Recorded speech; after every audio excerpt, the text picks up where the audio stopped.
अस्सलाम वालेकुम दोस्तों, उर्दू न्यूज़ के ऐसे ऑनलाइन पे खुश आमदीद। दोस्तों, बहुत अरसा के बाद वीडियोस का एक सिलसिला दोबारा से शुरू करने जा रहे हैं। इस सिलसिले की पहली वीडियो, जिसका उन्वान है परदेस का बेहाल पाकिस्तानी। जी हाँ दोस्तों, ये जो स्क्रीन पर आपको शख्सियत नज़र आ रही है, इनका नाम है मौलाना अबुल कलाम आज़ाद, जो कि पाकिस्तान बनने के नाकिद तस्वर किए जाते हैं। इन्होंने क़याम पाकिस्तान से पहले और बाद में बहुत सी पेशेन गोइयाँ की, जो कि जल्द या बदेर दुरुस्त साबित हुई। इनकी पेशेन गोइयों में से एक पेशेन गोई मशरकी पाकिस्तान की पाकिस्तान से अलहदगी भी थी, जो कि बाद में दुरुस्त साबित हुई। आज इनकी एक पेशेन गोई पर बात करना चाह रहे थे। इनकी एक पेशेन गोई ये थी कि पाकिस्तान के हुक्मरान नाअहल लोग होंगे। जी हाँ, पाकिस्तान के हुक्मरान नाअहल लोग होंगे। दोस्तों, आज 2024 में कमोबेश हर पाकिस्तानी इस अमर की तस्दीक करेगा कि पाकिस्तान के हुक्मरान नाअहल लोग होंगे। चलें, ये तो चलो सियासतदानों की बात थी, इन्हें जरा सी देर को भूल जाते हैं। मैं, आप और हजारों पाकिस्तानी अपने बच्चों को आला तालीम दिलाकर बड़े ओहदों पर बिठाना चाहते हैं। अब इन बड़े ओहदों पर बैठे अफसरान, जो कि मुल्क के बड़े बड़े इदारों यानी GC university, Lahore, LUMS, IBA, Punjab university और इस तरह के दीगर तालीम बहुत अच्छे इदारों से तालीम हासिल करते हैं, और फिर मुकाबले के इम्तिहान में सिर्फ इस मुल्क के 2% लोग ही कामयाब होकर मुल्क की आला तरबियत याफ्ता अकेडमी से तरबियत पाते हैं।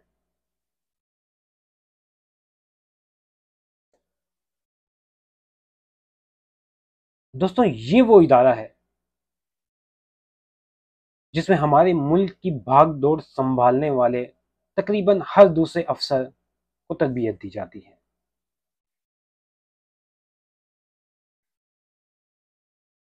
तो आज मुझे इन करोड़ों की आबादी में से सिर्फ चंद लोगों पर बात करनी है, वो चंद लोग जो इस आला तालीम के इदारे से तरबियत याफ्ता हैं। दोस्तों, हमारी हुकूमत इन्हें मुख्तलिफ ट्रेनिंग और कोर्सेज करवाकर इनकी सलाहियतों को बरूए कार लाना चाहती है, मगर आज इस इदारे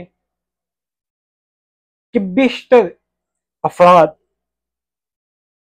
मुल्क के बड़े बड़े ओहदों पर फाइज हैं,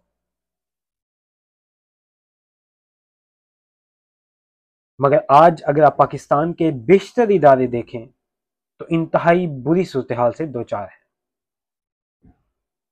जी हाँ जनाब, आप स्टील मिल को उठा के देख लें, PIA को देख लें, नादरा को देख लें, इलेक्शन कमीशन वगैरह वगैरह सब दबाही के दहाने पर है।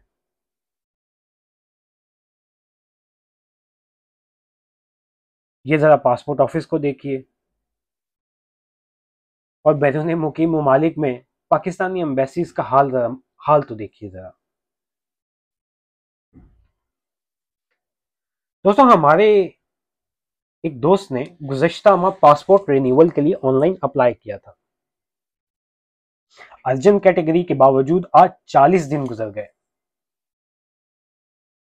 और 40 दिन गुजरने के बावजूद कोई जवाब मौसूल नहीं हुआ। परदेश में बैठे परेशानी की हालत में हमें जिक्र किया तो हमें सूची के सफारत खाना रियाज में कॉल करते हैं, तो मालूम हुआ कि पिछले 15 दिन से सफारत खाने का नंबर ही मसरूफ है और वो लोग कॉल ही उठाना पसंद नहीं करते। फिर ख्याल आया कि डायरेक्ट इस्लामाबाद ऑफिस कॉल करते हैं, पासपोर्ट ऑफिस में कॉल करते हैं, तो मालूम हुआ कि हेड क्वार्टर वाले भी कॉल रिसीव करने की जसारत नहीं करते। खैर, ये तो उनका बयान था। हमने दोस्त के सामने मौजूद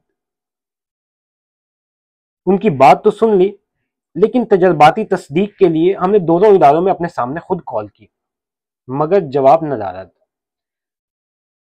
अम्बेसी सफारत खाना रियाज में नंबर मुसलसल बिजी, वो head quarter Islamabad DG office passport में आपकी कॉल ही अटेंड नहीं होती। دوستوں سوال یہ ہے کہ یہ معاملہ تقریباً ہر دوسرے شخص، ہر دوسرے پردیس میں رہنے والے کے ساتھ پیش آ رہا ہے، اور جس کی اصلاح ندارت، جس کی اصلاح کے بارے میں سوچا بھی نہیں جا رہا۔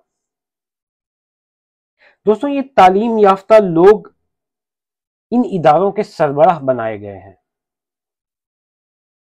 سوال یہ ہے کہ کیا یہ تعلیم یافتہ لوگ ان اداروں کو صحیح سے چلانے کا ہنر نہیں رکھتے، یا مسئلہ کہیں اور ہے؟ دوستوں بیٹھے بیٹھے ایک نئی بات سوچی۔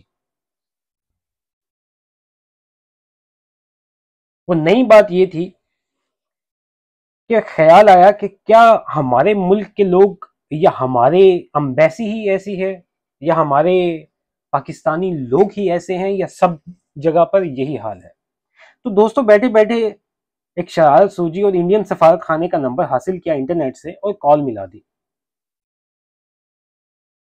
میری اور میرے ساتھ موجود دوست کی حیرت کے مارے نگاہیں کھلی کی کھلی رہ گئیں کہ کال کی گھنٹی بجنے کے ٹھیک 7 سیکنڈ کے بعد ایک محترمہ نے کال ریسیو کی اور اچھے سے پوچھے گئے سوال کا جواب دیا۔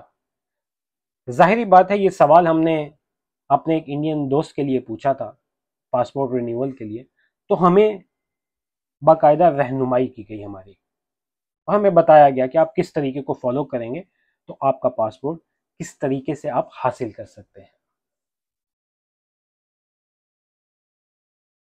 دونوں جانب خاموشی تھی۔ میرے دوست یہ دیکھ کر خاموش رہ گئے کہ ہم اپنے امبیسی میں تقریباً پچھلے 1 ماہ سے کال کرنے کی کوشش کر رہے ہیں، اور وہاں پہ کوئی آدمی آپ کی کال اٹھانے کے لیے تیار ہی نہیں ہے۔ اور دوسری طرف انڈین ایمبیسی پہ کال کرنے پر 7 سیکنڈ کے اندر آپ کا رسپانس آیا، انہوں نے کال اٹینڈ کیا اور آپ کو جواب دیا۔ دوستوں یہ ہے دو قومی نظریہ، یہ ہے قوموں میں فرق، یہ ہے قوموں میں اہمیت، یہ ہے لوگوں کی اہمیت، یہ ہے فرد کی اہمیت۔ خیر بہت دیر کے بعد پھر مولانا کی بات ذہن میں آئی۔